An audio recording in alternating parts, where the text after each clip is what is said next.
Welcome to the Spectrum of Health podcast. My name's Jav. Today, got a very special guest, someone I went to college with, amazing footballer.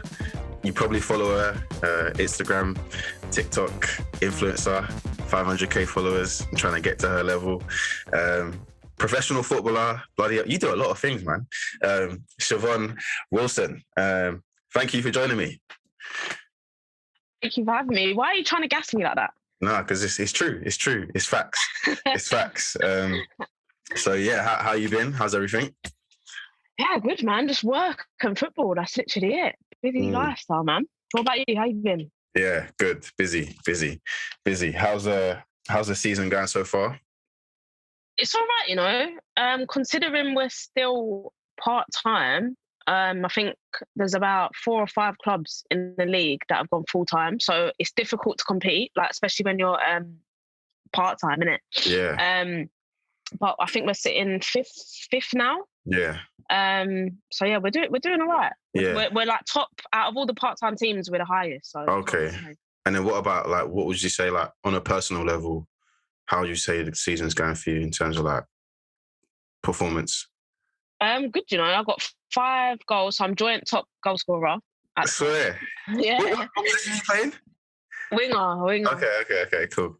Yeah, and I got 4 assists, I think. Okay. So obviously, I wanna get at least 10. I'm wanting 10 goals by the end of the season. Yeah. A bit more assists, but double digits. Yeah, 100. Come on, cool. Well, firstly, thank you for joining me. I really appreciate it.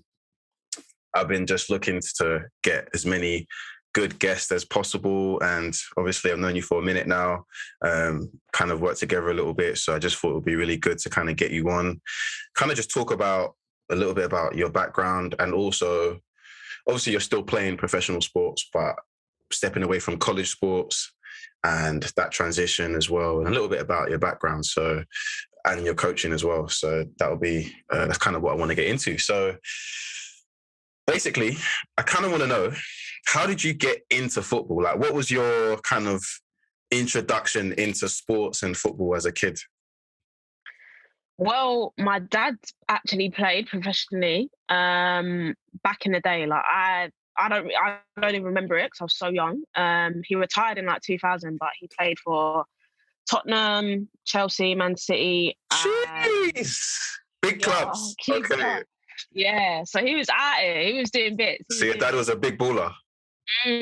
Yeah. So, but the thing is, it wasn't a thing where he forced it upon me to kick ball. It was never like that. I just picked it up. And he always used to say to me, he was like, I knew you was gonna be a footballer because when you was 3 years old, you was kicking the ball properly. Yeah. He was like, you weren't toe pointing it or nothing like that. And he was just like, yeah, I knew from when you was young that you would be a footballer. So yeah man. Mad. Yeah. I was toe punting the ball still. Wait, so you're not gonna say his name? You're not gonna say your dad's name? Oh, Clive Wilson. Clive Wilson. If you don't know who that is, go Google Clive Wilson. Okay, so when did you start playing then? Obviously, you said you was kicking the ball well at 3 years old, but when is your first memory of playing organized sports? I think if I can remember correctly, I started playing competitively probably at the age of 7 or 8, just for a local team, Enfield Town. And I was there up until the age of about 15, maybe. Then from there, I went to Spurs, played for Spurs for a few seasons. Then I ended up breaking into the first team. I was the youngest player. I think I was 17 or 18 at that point, playing for first team. And then, just went over to America.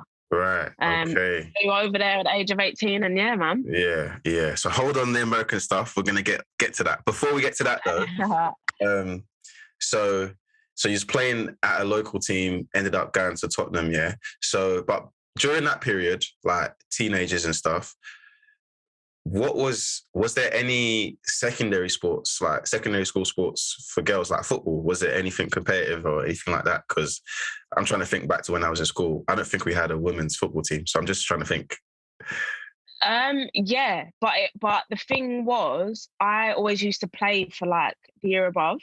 So it wasn't a thing where, if I can't, honestly, you're asking me to go back about good 10 years now. But like, I can remember playing for the year above.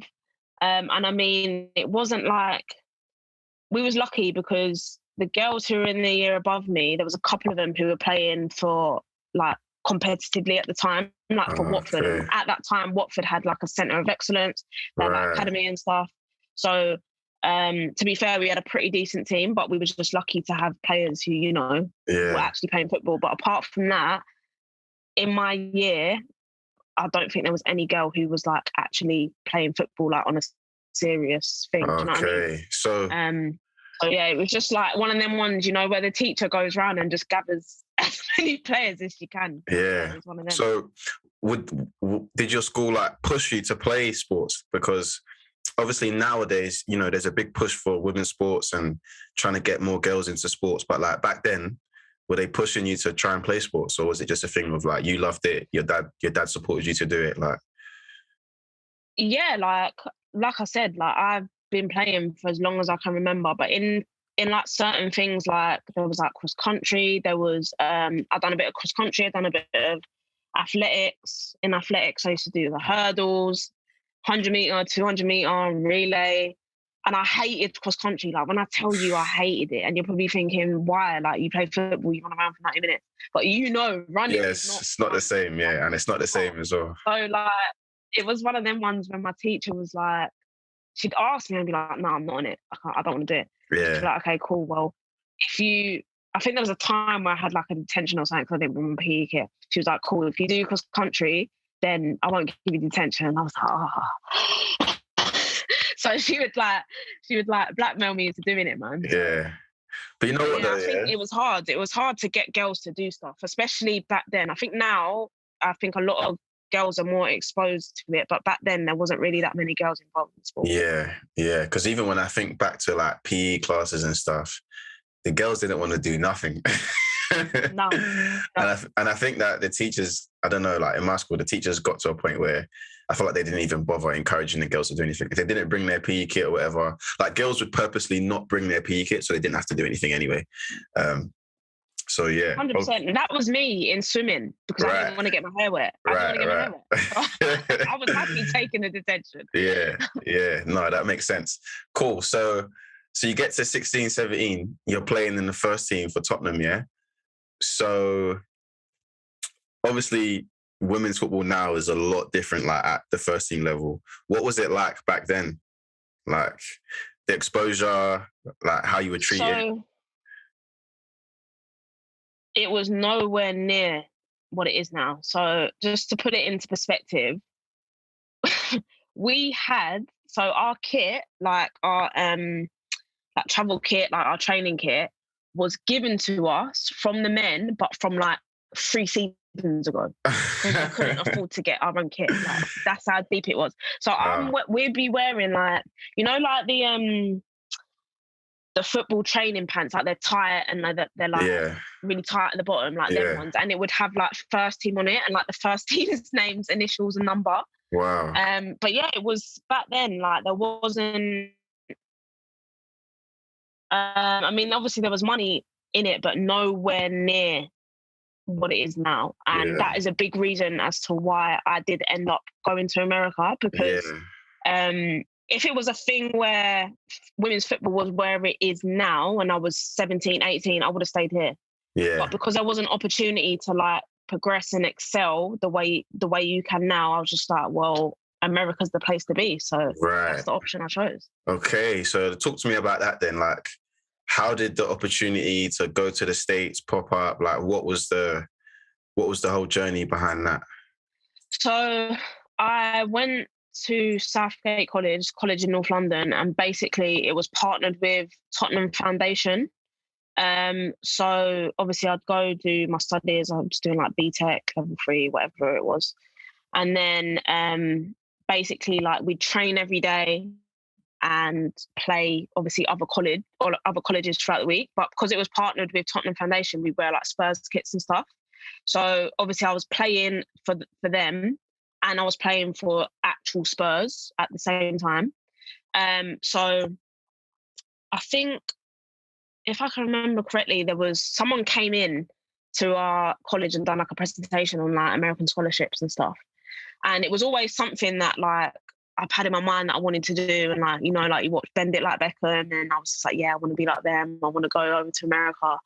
And then, I kind of just like, was just like, yeah, like why not? I mean, it was, when you think about it, it was a scary thing to do, like especially at the age of 18, to leave home, fly halfway across the world, and be in a country on your own. Like, it's madness. Like, I think about it now, and I'm 27, and I'm like, that's a mad concept. Nuts, isn't it? It is nuts. It's mad. But yeah, I just felt like where women's football was at that time, it was the right move, just because women's football wasn't in the place that it's at now. So I was just like, yeah, let's go, let's do it. Yeah. So, like, what did you have to do then? So, like, obviously, did they come and look at your games? Did you send them video? Like, how did you actually, what was the actual process? It was, they held like a trial. So it was a trial, like a massive, just a game with like loads of girls who wanted to go to America, and the game got recorded, and then it would get sent out to like loads of like the coaches and stuff in America. And then, I think then somehow they got in contact with you, and then, you kind of just discuss, or they would offer you something, and then, you just kind of go from there, really. But I actually ended up going to a junior college first, that before, obviously, I met you at Georgia State. I was at a junior college for like 2 years. So that's because of grades and stuff, and like the way that the American school system works, like it's a madness. So that's the option that I went down. So did you have to do the SATs and all that? Yeah, I've done it. Failed like a failed like a bitch. Okay. So my scores were terrible. Right. So could you have went straight to like a D1 college if you got the good grades? Yeah. So I can't remember what school it was that it was Louisiana Tech. That was it. So that was where I was originally supposed to go. So I was supposed to go there. They offered me like a full scholarship. I was just like, you ain't got to pay nothing. All you got to do is pay for your flight. So I'm like, sick. Like, but it was like, all you got to do is pass the SAT. So I'm like, all right, cool. So I think like I got a book like to just kind of help me with it. And I'm looking at the questions. I'm like, I ain't got a clue. Yeah. And maths ain't my strong point. Let me tell you that for free. Like maths, I struggle with maths. So I'm looking at these questions. I'm like, what is this? And I tried everything. Like I think I got a tutor. Like I don't even know, but I was doing the madness. But still ended up failing. And you know how long them things are. It was literally like 3 hours long. Yeah. Them exams. But I think I've done it twice and I failed twice. So yeah, no, I know what you mean. Them SATs, that was hard, man. And especially because I hadn't been in school for ages when I took mine. So I remember I didn't even want to pay for the book. So I was on YouTube every day, just like doing like mock exams, just trying to get it right. So yeah, cool. So then like obviously you did the 2 years in the junior college. What was that experience like in terms of the lifestyle, the football, just being at a university, going to school again, all those kind of things? Well, obviously I'd been to America before, like on holiday and stuff, but I'd been to like Florida, like nice places. So I had got a perception in my head, innit, of America. I'm thinking, yes, do you know what I mean? Palm trees, like this, that, and the other, like sick lifestyle. And the junior college I ended up going to was in Kansas. So let's just compare Kansas and Florida. Yeah. They're complete ends of the spectrum, innit? Yeah. So I've turned up at this place now, and I'm not even joking you.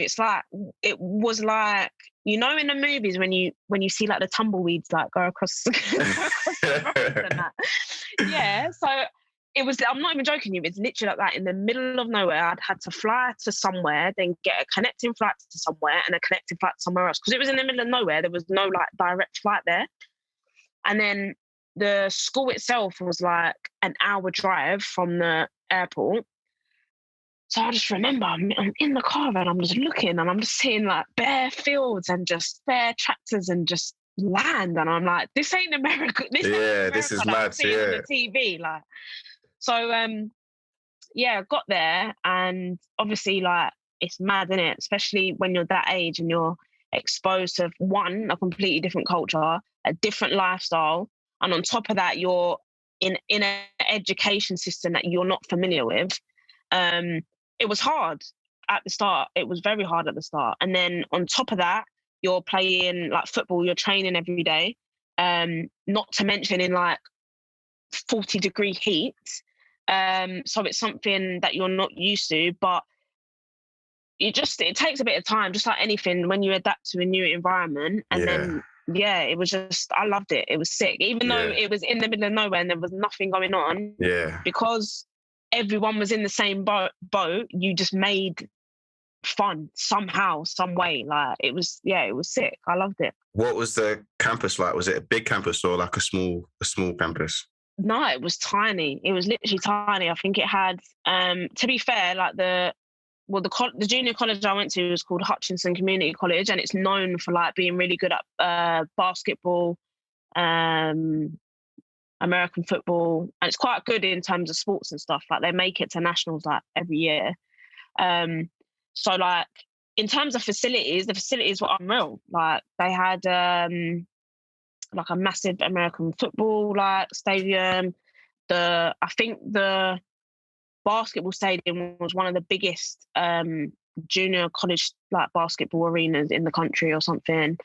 But yeah, like it was unreal. Like, well, anyway, like the resources and the equipment and everything they have in America is an absolute joke. So I was in awe, and that's at a junior college. So yeah. So you played 2 years there. So how did you end up coming to Georgia State? Like, what was the transition? What was the process for that? So I'm trying to think of how it happened.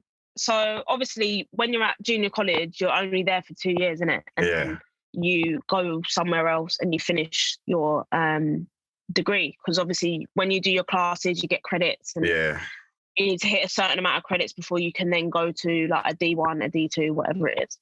And I think what happened was there was someone who I knew who knew someone at Georgia State, and the guy who was head coach there, he's actually an English guy.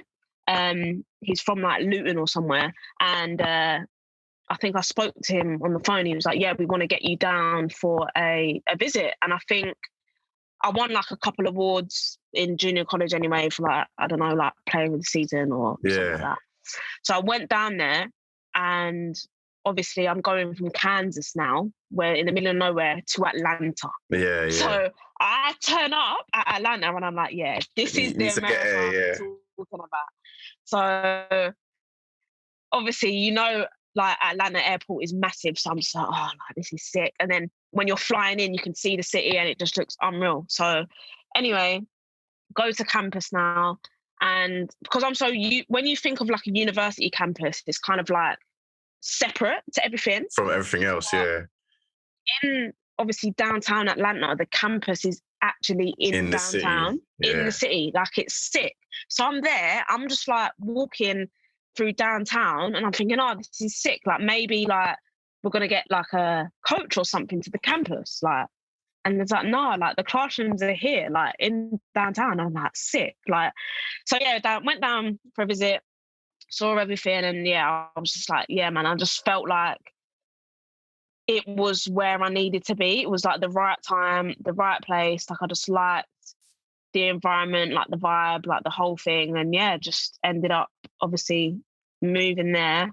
Got an apartment obviously in downtown, literally 20-minute walk from campus. And yeah, it was just, when I went there, I was just like, cool, like this is the America I'm talking about. This is what I'm seeing on the TV. So then in terms of that then, obviously you got to Atlanta, you're in the city now, so you're living closer to, like, I'll tell you what I felt like when I moved from Jersey to Atlanta, because I was in New Jersey and I wasn't too far from New York, but I wasn't in the middle of nowhere. But it was like I'm from South London. I'm in a busy place. I went to New Jersey and it was kind of quiet. So when I moved to Atlanta, I'm like, okay, this is what I'm used to. But in terms of the football side of things, what was the difference between the junior college, like the level of football and the standards and everything, to when you got to Georgia State? Well, obviously, in terms of like, well, when you see junior college, it's technically it's at the bottom of the, how would you call it? The Like bottom of pyramid, football pyramid, yeah. sort of. And D1's at the top, then you've got D2, you've got D3, then you've got NC, what, Yeah. I don't know, NAI, there's loads of stuff, I don't know. So obviously it's going to be a massive difference. But in terms of the level, I would say there was more girls who were there for football, whereas in junior college, I think girls were playing football just so they could get a bit of a scholarship. Does that make sense? Yeah. So when you're at a D1 level, like, you have to be able to play football. Yeah. Do you know what I'm saying? Yeah. You have to have some sort of athleticism about you. You have to be able to be somewhat technically good. Whereas in junior college, it's not really like that. But the one thing I did notice, like, if we're talking about like level, I'm just going to relate it back to English football. Like, coming from England, being brought up in England, playing football in England, and then coming over to America and playing football, it's two completely different games. Right. And I say that because in America, it's more of a physical game. 100%. Like, they don't focus as much on the tactical aspect of it or like the technical aspect of it. It's very much physical. Like, when I tell you, I've never ran so much in my life. That's what I tell people when they ask me about America. I'm like, boy, you have to be fit. Honestly, like, I've never experienced anything like it in my life. And I remember doing 2 a days, waking up in the morning, going gym, then doing a run or some sort of fitness test, doing a little bit of football, going back, having lunch, then having to go back again at like 3 when it's boiling hot, and then do another session. Yeah. And that would last like 2 weeks. And I'm just like, what is this? It's mad on the body, isn't it? It is mad. What is this? But it's probably, when that's probably the best shape I've ever been in my whole entire life. Yeah. I could eat whatever I wanted. And it didn't matter, innit? It didn't matter. Honestly. It's true. So, like, in terms of on a personal level then, like, and even as a team, like, over those 2 years of being at Georgia State and playing on the women's soccer team, what was the success like? Was it a good team, not so good? Like, how would you describe it? And then also for you on a personal level as well, like, how do you feel like, was you able to perform, so on and so forth? Well, to be fair, I was quite unlucky with injuries when I was there. Okay.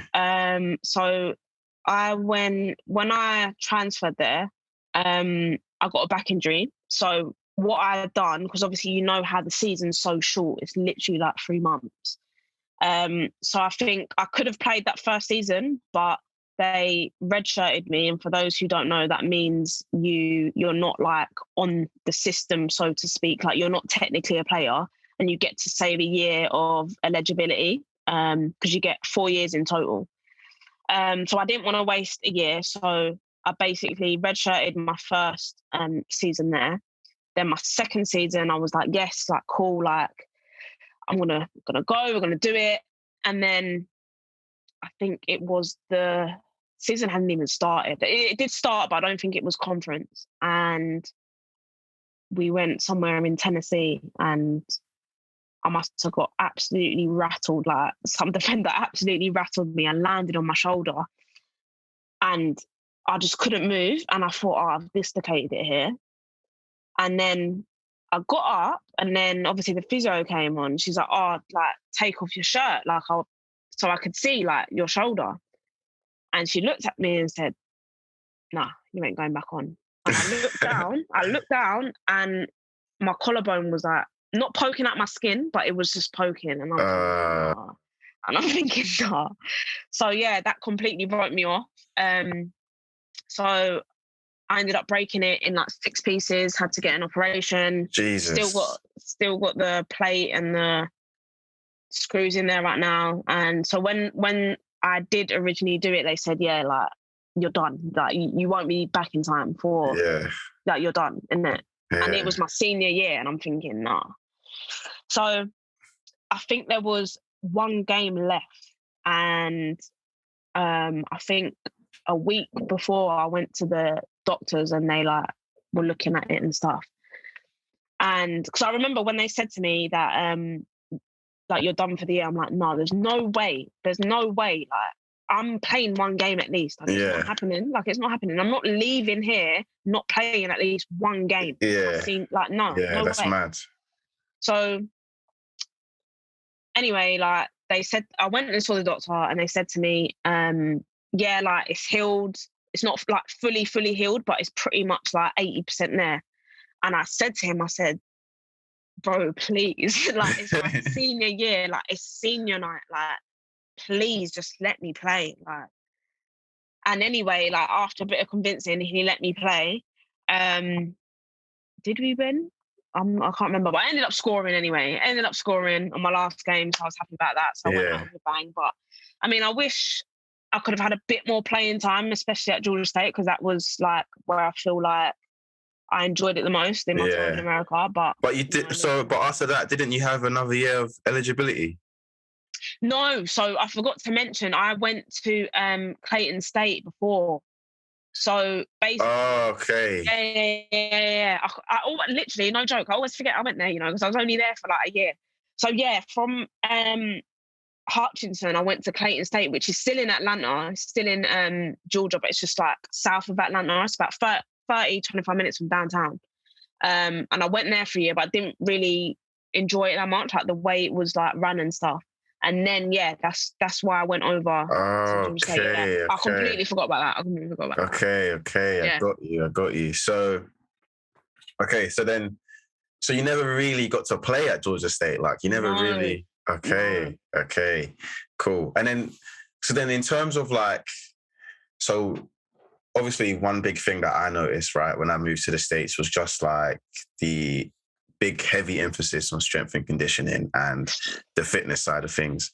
Like, if you compare it to your time in England and even your time in junior college, when you got to Georgia State and even Clayton State, like, in terms of what the strength coaches required from you, especially in the spring season, like, how would you describe that transition, and how would you describe it in terms of what you had experienced in England, and what type of things were they making you do? Because I know the spring season for me, I would rather just stay at home than do that. So spring season, like, you'll hate life. You'll question your whole existence in spring, like, because you're not playing, like, there's no competitive games. Like, your spring season is just to play games. Like, they don't mean anything. Yeah.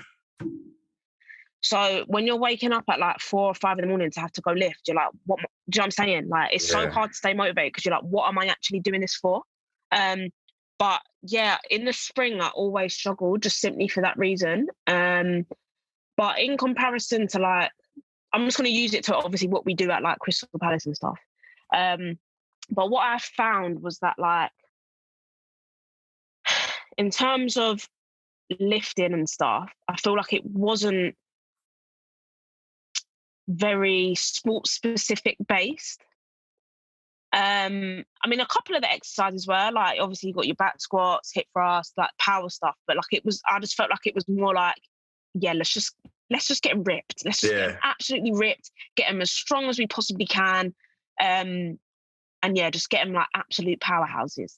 Whereas now, like, the way I'm lifting at Palace, it's very more sports specific, like specific to football. So yeah, like, we still do back squats and hip thrusts, but we do like lateral lunges, like we do power in terms of jumping and stuff like that.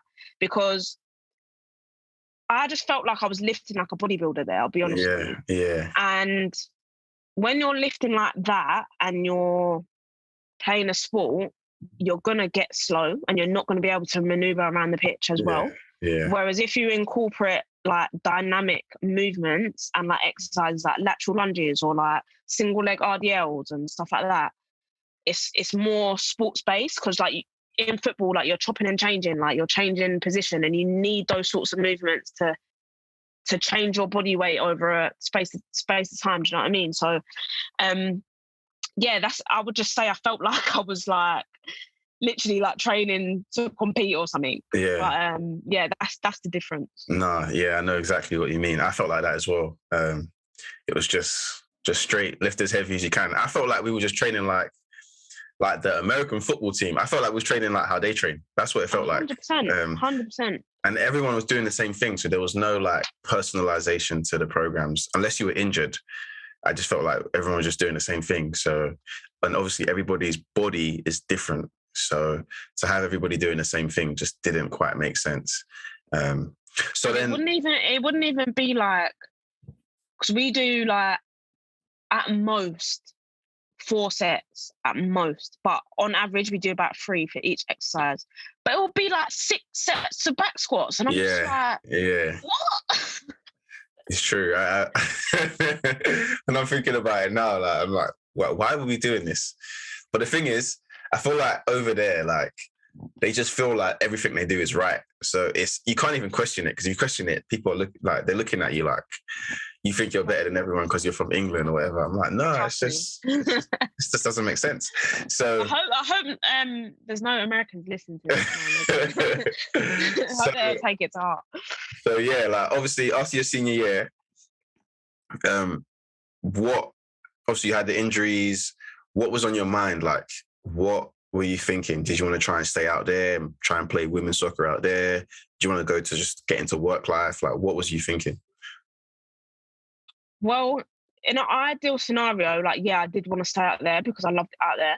Yeah. But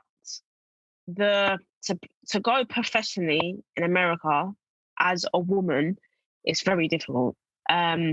Just simply because the professional league, or like to play at a good level out there, it's like very exclusive. There's only one league. You've got, what is it, the NWSL, is it? Women's? Yeah. Or NSL or something like that.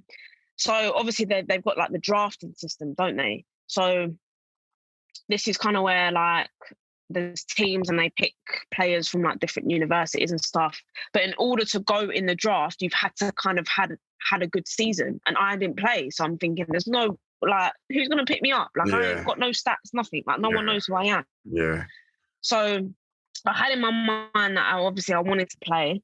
And basically there was a girl that I knew who I played with at Clayton State. She was Spanish, and she was from Barcelona, and she I think she graduated like the year before me or something.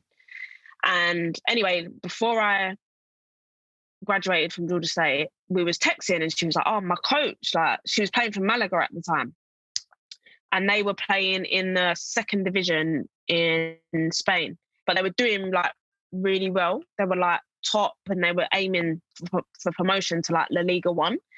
So we was texting and stuff, and she was like, yeah, my coach is looking for players. Like, do you have any sort of like footage like from this year? And obviously I had footage from the spring, but I only had a tiny little bit from the fall, because like I said, I didn't play. Yeah. So I just had to gather as much as I possibly can, send it over.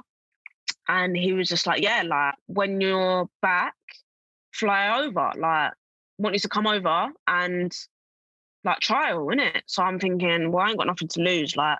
And I think in January times, like, to get a flight to Malaga, it wasn't even that expensive. It was like 60 quid or something. Yeah. So I was just like, fuck it, like, I'm just gonna go. Yeah. Oh, so you came back to London first and then you went there? Yeah. So I graduated in, when was it? December 2017, maybe? Yeah, December 2017. And then came back, flew over to Malaga like just after the new year. And then obviously I was just like, well, I don't know, like, I could go and he could not like me, but I had in my mind anyway, I was like, nah, he ain't gonna have a choice. He ain't gonna have a choice. Like, he's gonna have to sign me. Like, so I'm gonna do bits. Like, I'm gonna do bits. So went over there for like a couple of days. I think I trained with them like 2 or 3 days. And then like he was on it. And then came back home, basically got my stuff within like 2 days, went back over there. Okay.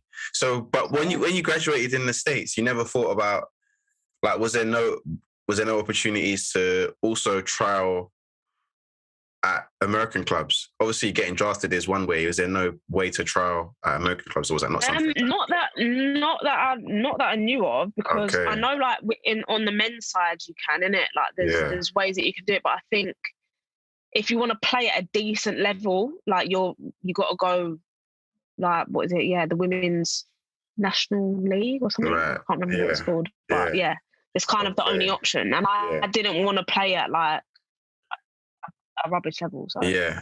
And then, so then at that time as well, you was only thinking about continuing playing. You never thought, I'm going to pack it in. Wait, what did you say again? I didn't hear you. At that time, you never thought about like packing it in. You just thought, okay, I'm definitely just going to keep playing. Nah. Okay. No, I mean, don't get me wrong. Like, the injury set me back. I'm thinking, bro, like, I can't catch a break. Like, but I was like, nah, because I knew, like, I'm supposed to be playing football. Like, I cannot not play. Yeah. And I felt like I just had to. Not that I feel like I had to like prove it to anyone, but more so myself. Yeah. Because especially the injury, I was just like, nah, like, I know that I can play at a top level, so I'm going to find any way possible to do it. Yeah, that's what I've done. So then when you got to Spain, what was that experience like?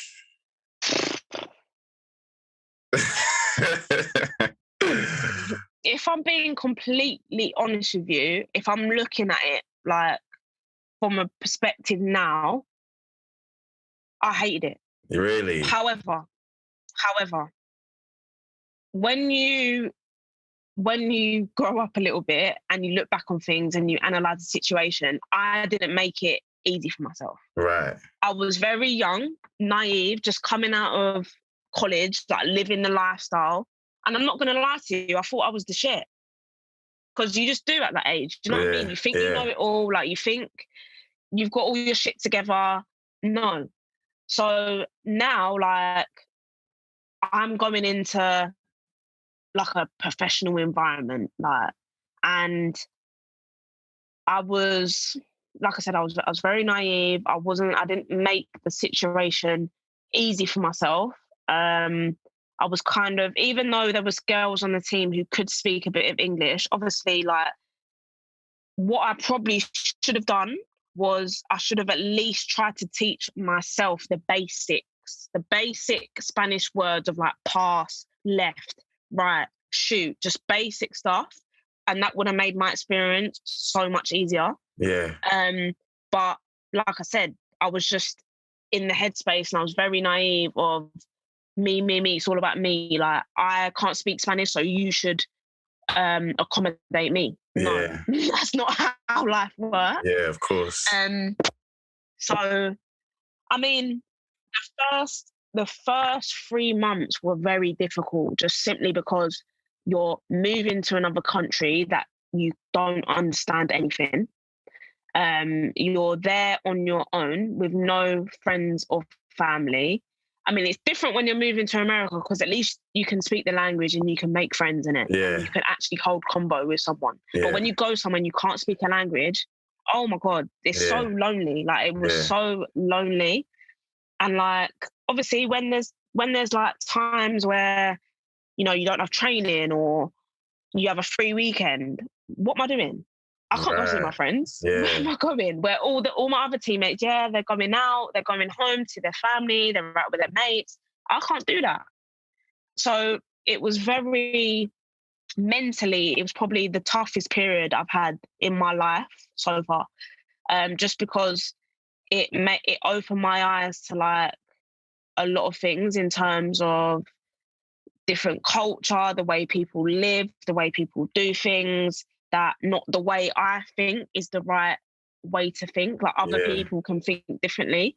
But yeah, like I said, the first 2 or 3 months were difficult. And then I think, yeah, like the first 2 or 3 months, I didn't even play. I didn't even play. So I'm Really? just like, there was a point in time I was just like, what am I here for then? And then I ended up getting into the team. I proved myself and then got into the team.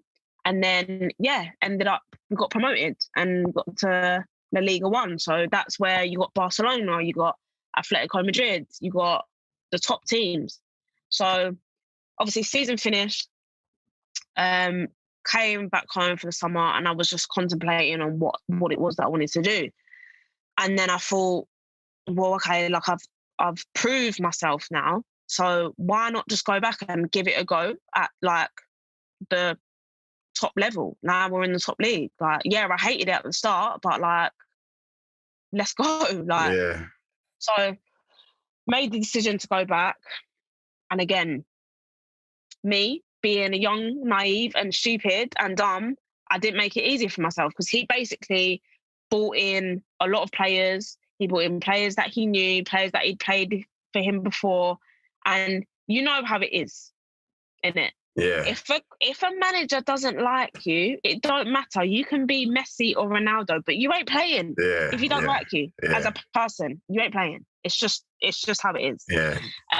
So obviously he brought in another left back who had played for him for a while, and yeah, he just obviously favoured her over me. But this is kind of where I look back on it, and I should have had a different mentality. I should have been like, cool, like, you want to try come in and take my space? No, you're not. But basically, I already had in my head, oh, she's going to take my position. I didn't believe in myself enough. And because I didn't do that, I, again, ended up not playing. And it got to a point where he didn't even put me in the team. Right. I wasn't even in the team. So I was just like, nah, this is dead. Like, what am I even here for? So then it got to like November, and I'm like, I'm just sick of it. Like, mentally, that was like the worst place I've ever been in. Like, I was not even joking, I was depressed. Like, so I'm just like, I'm in a different country, I can't do nothing. I'm here for one thing and I don't even have that. So like, what the fuck am I here for? Yeah, there's no point. So yeah, like, just kind of spoke to him and just said, look, like, this ain't working out for me, bro. And then kind of agreed to terminate my contract. And then spoke to my agent and yeah, tried to sort out another club. And that's when I went to Italy. So yeah. Okay. That was that experience. So now Italy. You went from Spain to Italy. Yeah. Where did you go in Italy? It was a club called Sassuolo. They've got men's team. Their men's team's in like Serie A. Okay. So yeah, basically I had an option to, it was either there or it was a team in Sweden, but I chose Italy because I was like, yeah, cool. And I knew, and there was like 2 English girls on the team as well. So I was like, sick. Like, so went to Italy, met obviously the English girls. One of them I'm still really, really good mates with now. She's actually from Leeds. Like we speak like a lot. She's one of my really good friends. And anyway, got there, started playing, and I must have rolled my ankle in training. So obviously I went in there in January, and it was only, the contract I signed was only until end of the season. So went there in Jan, and I think it was like March time, I rolled my ankle in training. And I was out for the rest of the season. And I'm thinking, I cannot catch a break in this gaff. Like, was that bad, yeah? This and then to this, and then like, it was peak. Like, I was out for like a good 8 weeks, and it was just like, it just wasn't getting better. Like, it just kept on swelling up. Tried to train on it, and it just wasn't happening. So it gets to a point where in your head you're just like, when things just constantly go wrong for you, especially like in sport, you start questioning it. You're like, it's long. Oh, like, is this actually what I'm supposed to be doing? Like, how is it that I've got an injury I broke my collarbone, then I've gone to Spain and I haven't been playing, and then I've gone somewhere else and I'm injured again? Like, your head just starts doing a madness. Yeah, it's long. It's long. Yeah, and it's so mentally draining. Like, so many people, I don't think they realise when you play a sport, like 80% of it is mental. Like, it doesn't matter how good you are technically. Like, if you don't have it up here, if you can't like be in control of this up here, forget it. It's true. And I know that you can relate to that. Yeah, for sure. And then, so you couldn't play, and then what happened after that? So you just... Bro, my journey of it was mad now, think about it. So anyway, so I said, yeah, dead this. I'm tired of traveling. I just want to be back home and try and get a team home, because I've done it. I played at the top level technically not in America, but like in terms of like college wise. Yeah, it's the top level. Top level in America. I played top level in Spain and played top level in Italy. So now I want to do it in my home country. Like, that's my dream. So come back home and I'm looking for clubs. And my agent's like, cool, like, I've got you a trial with Brighton. So I'm like, sick. And Brighton are in Women's Super League, the top league in England, innit? So I'm like, sick. So the whole summer, I'm just training on my own, getting ready for this trial, because I'm having in my head like, nah, I've got to get this. Like, again, I owe it to myself to get this. So anyway, goes to the trial. There was like 5 or 6 trialists there, and obviously the facilities were mad. They train at like, they have like breakfast, lunch at like the men's stadium. Like, it was sick. Like, the whole setup was sick. And I'm just like there, and I'm like, yeah, I can see myself. This is a bit of me. So I'm like, anyway, in training and whatever, like, we had a couple sessions with them, and then they spoke to me on the last day, and they said, I think the trial ended, and out of everyone, I was the only one they asked to come back for, like, I think they had a game on the weekend, like a friendly, and they wanted just me to come back for the friendly. So I'm thinking, okay, good like, signs. Obviously, like, I've done something right here. Like, I think I've done something here. So anyway, go back down there for this game, and I'll just get thrown straight into the team. And obviously, I don't know, no tactics, nothing. I don't know how they play. I've just been told, cool, you're playing left wing in a free up top, and that was it. And they gave me set pieces, and that was it. And I'm thinking, nah. So anyway, like, I didn't play terrible. Like, it wasn't terrible, but it wasn't like how I know that I can play, innit? Yeah. So I think I played like 60 minutes or something like that. And then, yeah, obviously, like, I got on really well with all the girls, and they're like, oh, mate, like, there was like, honestly, like, Shiv, if you don't get a contract, then I don't know. Like, everyone was saying it to me, innit? So I'm thinking, yeah, I'm just like, I hope so. Like, I hope so. So then, obviously, said bye to everyone, spoke to the manager, and she's like, yeah, we'll be in touch. So next week rolls around, agent calls me, you didn't make it. And I'm like, no. I'm like, what do you mean I didn't make it? Like, I was the only one I asked back. Like, and I was just baffed. Like, even to this day, I still don't understand it, because I'm just like, I don't get it. Yeah. Like, the whole trial, like, I felt like I was doing bits. Like, so by this time, it was like late July, August. So everyone kind of had their team already. Yeah, so season's about to start, like, isn't it? Yeah, so I'm trying to find a team, nothing. And then I think Charlton was an option. But there was like, obviously, we don't have no money. So, like, you can come play for us, but we can't pay you nothing.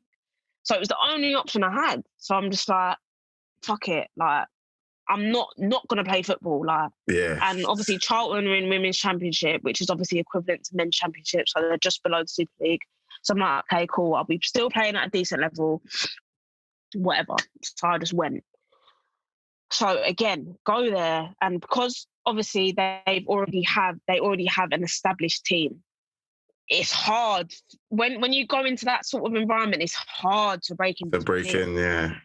So I'm still trying. It's getting to like October. I'm still not getting in the team. And I'm just like, oh, like, please. Like. So then I ended up actually getting into the team like towards like November or whatever. But then I'm thinking, this is putting me out of pocket a little bit because I live in North London and they train in South London. And for those of you who know, to get from north to south, it's a myth. Yeah. It takes like a good hour. It's a long journey, so it's not close. It's not close.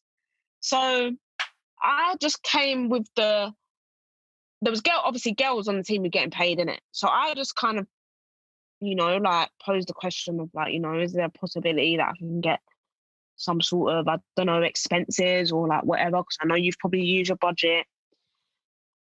So they basically said no. However, there was a girl on the team at the time who had just left to go to another club. So I'm like, okay, well, you've got money then because there's a contract free there now. Yeah. So anyway, they weren't budging. And then Palace came in for me in December. So I was just honest with Charlton in it. I was like, look, like I'm going to go down to Palace just to see what's going on. Like I'm not making the decision. Like I'm just letting you know, like out of respect, that's what I'm going to do. Because obviously I wasn't a regular starter in the team. Yeah. So I'm just plus, you're not getting no bread. So what? Trust me, I'm not. Like, yeah. what do I look like? Yeah. So anyway, yeah, I go and I'll go down to the train. I didn't actually train, but I went to the training, spoke to the gaffer and stuff, spoke to some of the girls, and it just felt right. Like the vibe that I got just felt like, yeah. Like the energy that I got, like the whole atmosphere, I was just like, yeah. So next day, Palace offered me a contract. So I said to Charlton, I was like, cool, this is what Palace have offered me. If you can match it, I'll stay. Yeah. And they said, oh, I need to go back to the board and see what's going on. So obviously you have to sign in the January transfer window. You've got like just the whole of January. That's it. And they were just on some long thing. And I'm just like, you either want to keep me or you don't. If you can match it, then I will stay. And they were just taking long. So I just said, look, like, if you can't do it, then I'm going. So yeah, I went. And yeah, literally, this is probably the point in my career where my football has actually taken off and I'm in the position that I want to be in. So as you can see, it's taken so many no's, so many knockbacks, so many like mental breakdowns to get there. But you just have to, like, as shit as it is when you're in the situation, and as much as you want to say, do you know what, fuck this. If you want something so bad, you will get there. You just have to overcome the barriers. That's literally it. Yeah. You have to be stronger than your feelings. Trust me, that's good though. So then, like, obviously you're at Palace now. So you made it 10 years ago. You was at Tottenham first team. Now you're at Palace first team. From then till now, how would you describe the development of the women's game? How you're treated, the professionalism, and then also, so compare it to 10 years ago and then compare it to D1 college in America. Okay, so 10 years ago, I was having to bring my own, like, packed lunches to like my meals after games and shit. That's how big it was. Like, I'm not even joking. So, man had to back a little jam sandwich to eat after a game. But no, like that just shows like the difference in it. So that, I'm not even joking. That's how it was, and I was having to like buy my own stuff, like buy my own boots and etc. etc. Whereas now I'm fortunate enough where I'm training at Crystal Palace's academy. I'm getting protein shakes. I'm thankful and grateful that I don't have to pay for boots. I get boots from Puma, so I ain't got to worry about that. Like, I get kit provided for me. I get 3 pairs of kit. I ain't got to worry about that. Like, I can train in the gym, like top facilities. We have an analysis room where we go in and sit and do analysis. We get access to the dome. We get access to this, to that. Whereas go back 10 years ago, we might as well have been training in the local park. Like, we didn't have, it wasn't like that. Like, but even now, the Spurs women, obviously, they're literally in conjunction with the men. They train at the men's facility. So it's Back changed then, now. there was no partnership between the women and the men. So women's football is most definitely heading in the right direction. However, I'm not going to lie to you. If anyone's listening, you can pay us a bit more. Right. Yeah. So the wages aren't quite there yet. It's sticky. It's difficult because there's an argument around, like, women should get paid the same as men. Like, no, they shouldn't. Really? That's coming from a woman. Okay. That's coming from women. Then do you know why? Should we get paid more than what we are right now? Of course. But I'm not expecting to get 300k a week. That's not what I'm saying. Right. I'm just saying that men should be paid more because of the exposure that they get and the opportunities that they get. So because they have exposure to, like, they get shown on Sky Sports, like, men's football is a business. It's a money-making business, and so much money gets ploughed into it through, like, sponsorships, TV, adverts, etc. That because so much money is going into it, the players have got to be paid. The players' pay has got to be a reflection of that. Yeah. You know what I'm saying? Yeah. Whereas the exposure on the women's game, it's nowhere near that. Right. So we can't expect to sit here and say, yeah, we want to get paid for 100k a week. Like, it's not happening because there's not enough money in it to do that. But should we get paid a bit more than what we are? 100%. Yeah. 100%. And obviously, when you was at Charlton, you weren't getting paid, so you was having to work, right? And was that the same situation when you was at Palace as well? You have to work as well? Yeah, so I was working for Royal Mail as a postie. So I was working part-time, 25 hours a week, 5-hour shifts a day. Honestly, like, if anyone's looking for a job, go be a postman because it'll keep you fit and it's good money and it's the easiest job you'll ever do. Yeah, hella steps. Must have been like 50k steps a day. Yeah, trust me.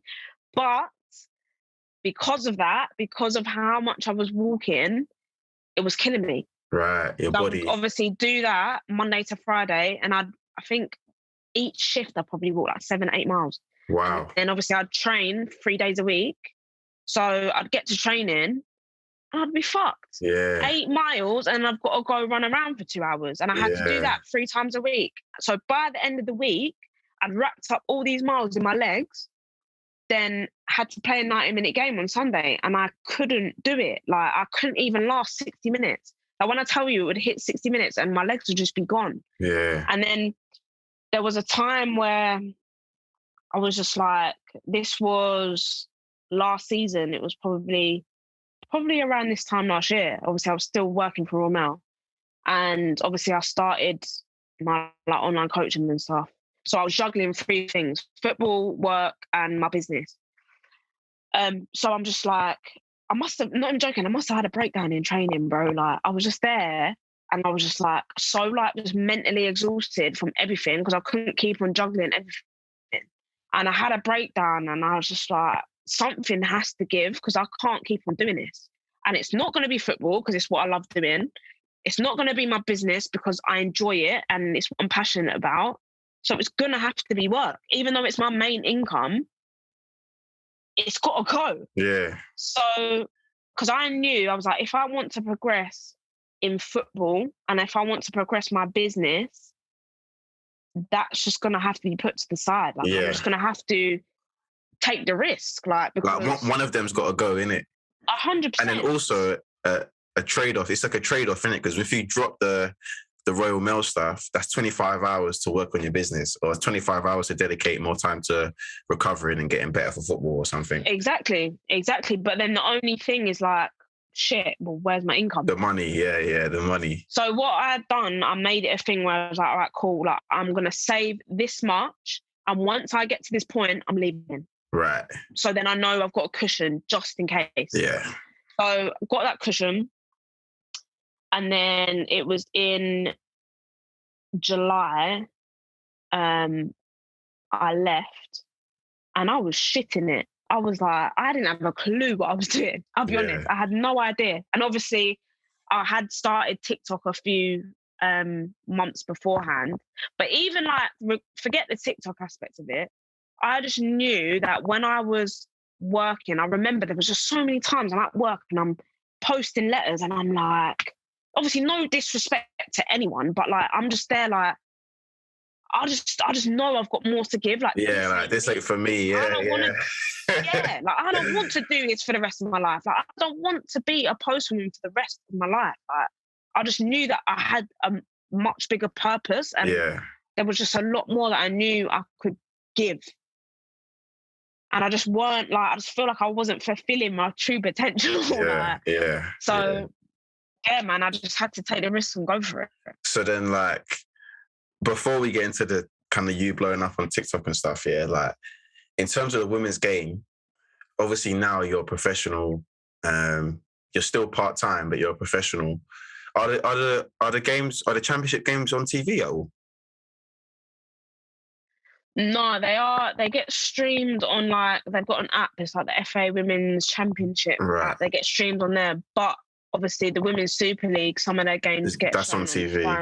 But the championship games, there's no TV for them. No. Okay, and then, but like if you're but the cup games, if you make it far in like the cup games, some of them might get on TV, right? Okay.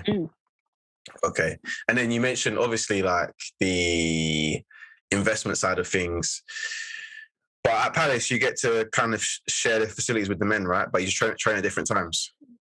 Yeah, so it's a bit, it's hard because obviously because we're part-time, like some of the girls, obviously I'm self-employed, so I can kind of work around football and stuff, which is good. But some of the girls are teachers. Like a lot of people have full-time jobs. They work like 9 long hours, like 9 to 5s. Yeah. And then we train from 8 to 10 at night. Oh, so we do that on a Monday, Wednesday, Thursday, and Friday, and then a game on a Sunday. Jesus, so that is a mad lifestyle. Yeah. So some of the girls will obviously wake up at like 7 o'clock in the morning, go work, be a teacher, do whatever, then go straight to training. And I have to do that 4 times a week. Like, that's mad. It's mad. It's very mad. And for me, obviously, because I mean, it's kind of easier for me because, like I said, like I'm self-employed, so I don't literally have to go anywhere to work. I can work from home. But even so, like I still don't get home till 11 o'clock at night. I wake up at 8, do whatever I need to do during the day, and then my day's not done until 11 o'clock when I'm back at home because it takes me an hour to get to training. Yes, that's a myth. Yeah, so it's a very long day. Do you know what I mean? So really what kind of needs to happen from an investment point of view is like they need to get to the point where all women can go afford like a full-time wage, full-time salary in order for them to at least be able to dedicate themselves 100%. To the game. But this is the problem. So in order for a women's team to go full-time, they need to have backing and investment from the men. So if you look at all the teams that are in the Women's Super League, like Arsenal, you've got Man United, you've got Man City, Chelsea, all of them teams have investment from the men. So like, just to give an example, in our league, last season, Leicester women, they were part-time. But last season, the men invested in them. They brought in a shitload of players, won the league, and now they're in Super League. Right. Okay. So that's kind of how it works. So you need the men's investment. Yeah, because like the women's game alone doesn't bring in enough money in order for the women's team to be able to do that. Yeah. So, and it's mad because obviously what I studied sports management when I went to sports administration when I went to Georgia State, and actually had to do a case study on the women's game. And one of the things that I found was that, like, so the argument that, yeah, cool, women don't bring in as much money as men is the reason why they shouldn't be paid the same. That's a valid argument, but a lot of people would argue that actually, when it comes to the grassroots level, so we're talking about like your Sunday teams, your Saturday teams, like clubs, like, and this is not professional clubs, like just grassroots clubs. There's not money invested at that level for women to also have the quality, like better quality players, better quality facilities to match the boys. So therefore, they can't bring in as much women. They can't raise the quality of the game. And it's never, so they're not, from an investment standpoint, they're not putting it in for women to even get to that level. So therefore, they're never going to be able to get there because at the very bottom level, it's not being matched. So that's kind of obviously one of the biggest stumbling blocks. But I've got one thing, yeah, and I had someone kind of get upset with me when I said this, yeah, and you give me your opinion. But I think women, and this is, I don't mean to be, and this is not disrespectful in the slightest, I think women's football should be played on a smaller pitch and smaller goals. And I see the Chelsea manager say the same thing. So I'm not the only one that thinks this. But I think if it's played why? Because then everything will be quicker. Like sometimes you watch women's football, yeah, and if you shoot high, the keeper's not getting it because the goal's so big. Like it doesn't make sense to play. It doesn't make, like, we all know from a physical perspective, obviously, generally speaking, you know, men are obviously faster, stronger, bigger. We're bigger human beings, right? So why should we expect the women to produce as an exciting game on the same pitch that we play on? It doesn't make sense. The goals are bigger, the pitch is bigger. It doesn't make sense. If it's smaller, it's going to be way more exciting. Everyone's going to look quick. You're going the goals, like sometimes the ball will be up there and they won't save it. And you know, if the goal was like maybe 2 inches smaller, they could have saved it, or the shot would have went wide, or it would have went over. So I just think it'll make the game like more enticing. That's just my opinion in it. I've got to be careful what I'm saying because I'm not trying to get cancelled.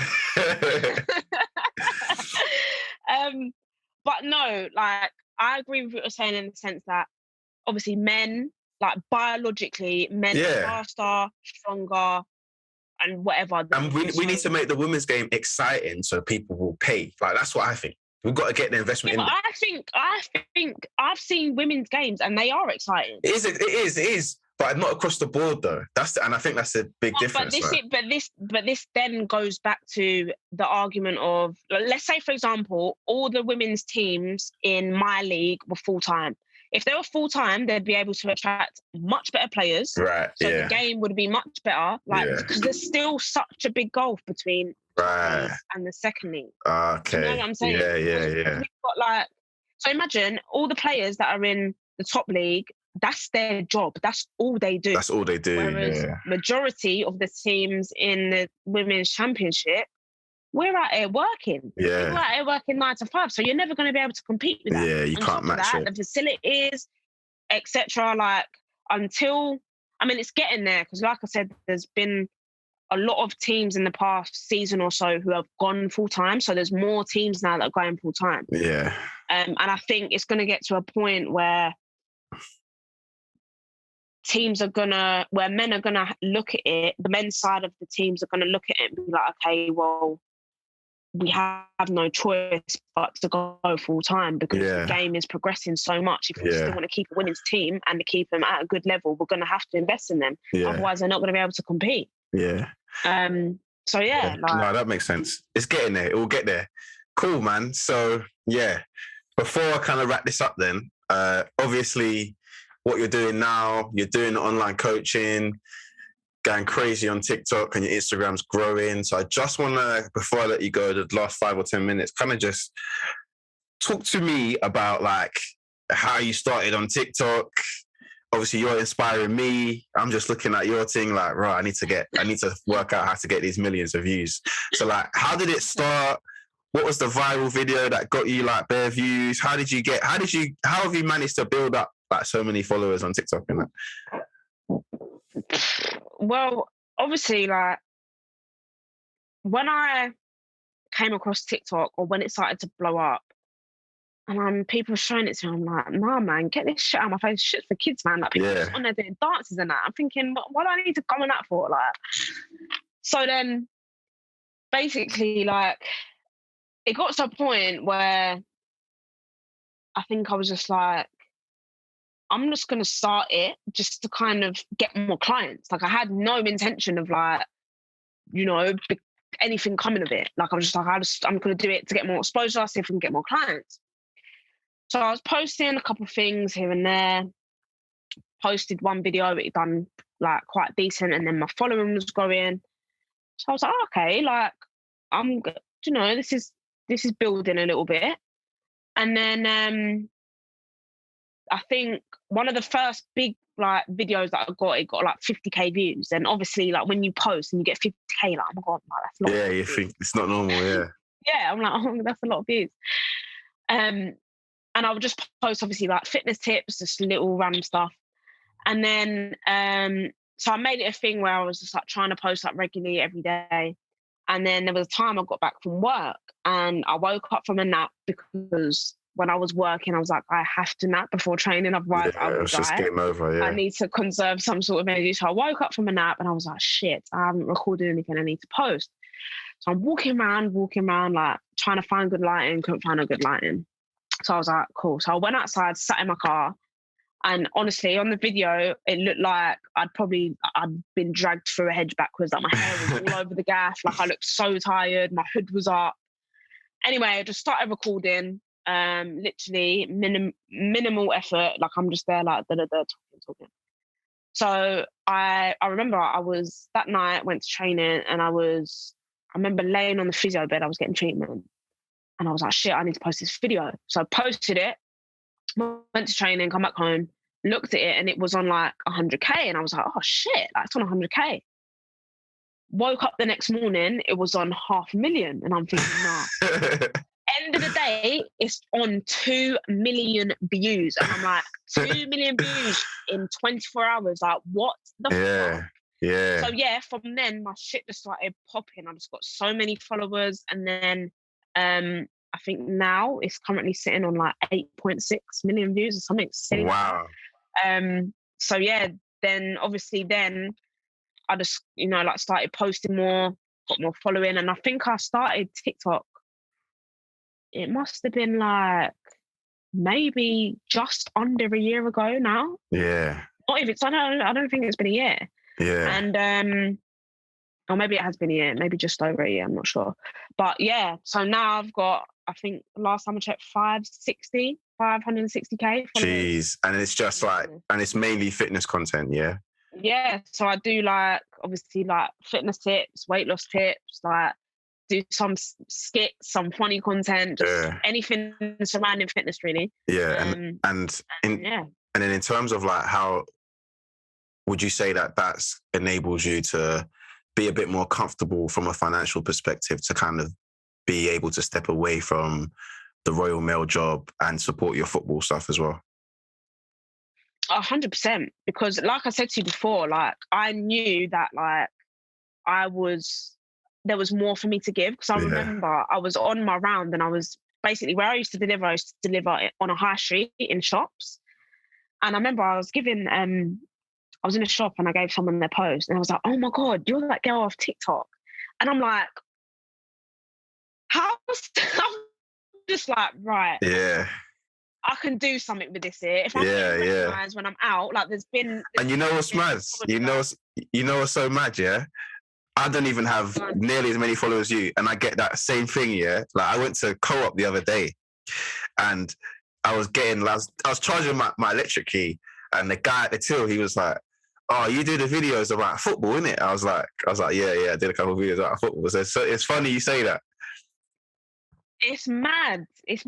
Like, every time, I'm not even joking, every time I go out in London, like, I get recognised. I went to Wonderland, I'm queuing up for a ride. Some girl turns to me and she's like, oh, you're that girl off TikTok. I was in Manchester and I was in the cinema, and I went up to go get some popcorn, and I get a tap on my shoulder. I'm like, what? And this woman, she's like, oh my God, like my daughter's over there, she loves your videos. And I'm just like, this is mad. It's so surreal, but it's just like, I forget. I'm like, Shiv, you got 550K.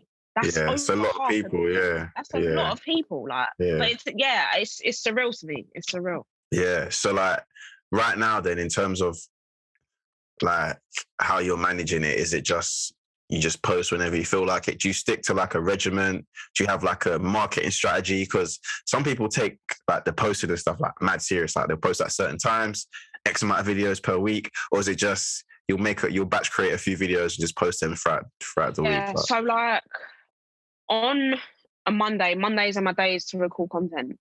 So I record on Mondays. It's not really, I don't have like a specific thing. Like I kind of just, I'm like, okay, well, what can I talk about this week? And then I'll just write that down. And then maybe like sometimes during the week when I go to the gym, I'll do some sort of content in there. Just so then like throughout the week, I'm not like scrambling to like post something. Because obviously people are following me because they want to see my content. So yeah, I have to give the people what they're following me for. So I yeah, can't yeah, just stop recording or stop posting content.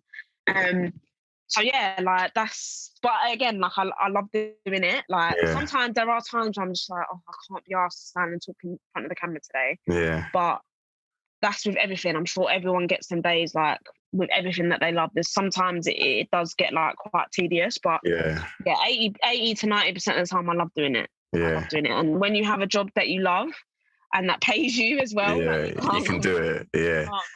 And then, so would you say that kind of the TikTok blowing up has made the Instagram start to blow up? Like it's had a trickle effect.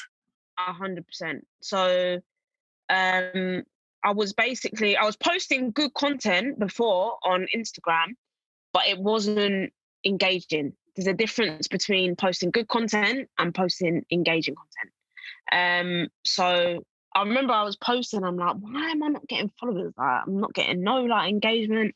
And I started posting reels, and then from there, like my following just kind of blew up from there as well.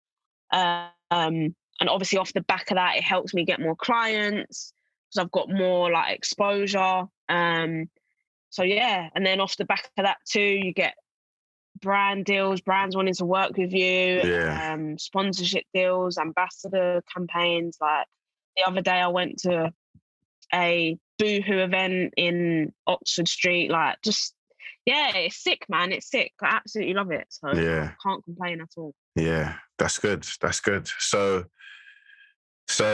lastly then, before I let you go, the coaching, obviously. So at the minute, obviously you're juggling quite a few hats with the football kind of basically influencer life and then the coaching. In terms of that front, kind of just talk to me a little bit, or like some of the listeners, to kind of explain to them what you do, and yeah, like what you deliver, what your service is, and also how they can reach you and find you. I will put your details in the description, obviously. So basically I do online coaching, which is literally basically the exact same thing as what you do. But yeah, everything's like personalized specifically to you and what it is that you want to achieve, like your fitness goals. So personalized training plan, personalized nutrition plan, accountability, support and guidance, loads of resources to help you along the way. And it's kind of just to help people realize that if you, the best way I can put it is that what works for one person doesn't necessarily work for another. Yeah. So it's important to get some sort of plan or like training plan or guide that is specific to you and what it is that you want to achieve, because everybody's body's different, everybody's body reacts differently to different things. So what would work for me to lose weight may not necessarily work for another person, because I'm built different to you. Like my metabolism may be quicker than yours. Like, so it's kind of, and it's about making weight loss and your fitness journey like healthy and sustainable. It's not like something mad where I'm telling you to cut out a million things in order to lose weight. Like it'll be something that you actually enjoy, something that you actually like doing, because in that way you'll be more likely to stick to it. Because if you hate it, you're not going to stick to it. And that's why a lot of people can't stick to their diets, can't stick to their training routines, because it's just not realistic. So yeah, it's about just giving realistic training, realistic nutrition advice, and yeah, getting you where you want to be, but making sure that you understand that it's going to take time. Yeah. But if you're consistent and patient with it, then there should be no reason why you can't see results. So yeah. And that's the big thing, isn't it? Like, people need to realize it's not a quick fix. It's about building the habits. And I think sometimes, coming from a sporting background, people think, oh, that it's easy for us, but like, it's not, in a sense, because sometimes I don't want to train. Like, I don't want to train every day. Like, 100%. Like, I don't want to train every day, but I just do it because you just get used to it and it becomes a habit. And then, you start to, it just becomes ingrained. I like to use the analogy of like, when you're little, and sometimes, so you get some kids that don't like brushing their teeth, and their mum's like, brush your teeth. Then they get a bit older, then they just start brushing their teeth by themselves. Their mum doesn't tell them anymore. That's what we call like a external accountability becoming an internal habit. And I think when you get to that stage, it just becomes easier. Like, you ain't got to think about it too much. 100%. Cool. So, where can the people find you? Instagram, TikTok, at Wilson Coaching. Yeah, TikTok is Wilson Coaching, but my Instagram is Wilson Coaching UK. Okay, cool. Well, I'm going to make sure I put your details in the description. Not that everyone knows where to find you anyway, so they've probably seen your videos, so nothing to worry about there. So yeah, thank you. I really, really appreciate it. I really appreciate you jumping on. Thank you for having me. That is episode 22, I think. Episode 22, the Spectrum of Health podcast. Big up, Shiv. Good luck this season, for the rest of the season. Thank you. And yeah, appreciate it. Guys, don't forget to like, share, subscribe, and all that good stuff. And yeah, see you soon. Peace.